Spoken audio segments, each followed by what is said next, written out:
My name is Alex Karwoski. I've been on the men's national team for about 7 years now, and excited to still be training in the training center. Part of being in the training center and why it's such a privilege is that the group experiences those ups and downs. Whether it's the volume increase or the testing periods or whatever it is.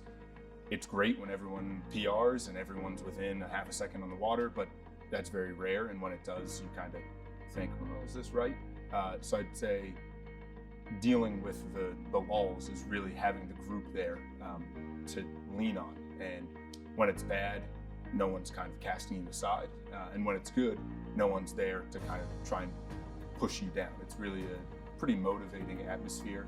The biggest change between rowing in college and then coming to the training center is that there's no longer the JV8, the 3V8, the 4V8, and then the guys come up. There's really just the 8, the 4, and then the pair goes to trials. So I do think, back in Oakland, there's another 15 guys, 12 to 15 guys still training, and there's 20 of us here. So the group is large, and we're aware that, we're all competing for a very select number of spots. But I do think we're also conscious of the fact that we're teammates, and that if we are going to succeed, that all of us need to be pushing, regardless of whether or not we're going to be in a boat. So I do think guys are aware of the intensity and the focus, but while it's cutthroat, it's not conniving or kind of bad in that sense. It's very, very fun, I would say, as a unit of progress. Athlete retention, I know, is a big focus of every cycle. We had a few guys come back from the Rio quad, and in that Rio quad we had a lot of guys come back from the London cycle. It's kind of fun now. I'm still good friends with a number of those guys who have since married since 2016, since the Olympics. A few of them have children, which is comical to think that we were playing video games in Chula Vista and now they are raising children. Very qualified people. I love them to death, and their kids are going to be awesome, no doubt.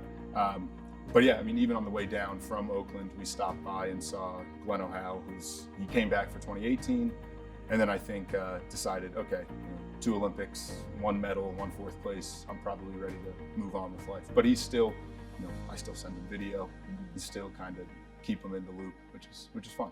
I think last quad, 4 years ago, heading into the 2016 Olympics, we hadn't qualified the 8. I was 25 years old, looking up to the guys to kind of, okay, what's the deal? Some of you didn't qualify in 2011. How do we approach this? And it was easy to learn from them because I didn't have anything else to go on. Now, having that experience of, we didn't qualify the 8 in 2015, so we had to get ready for the qualifier. How that, that one race changed the entire year's plan.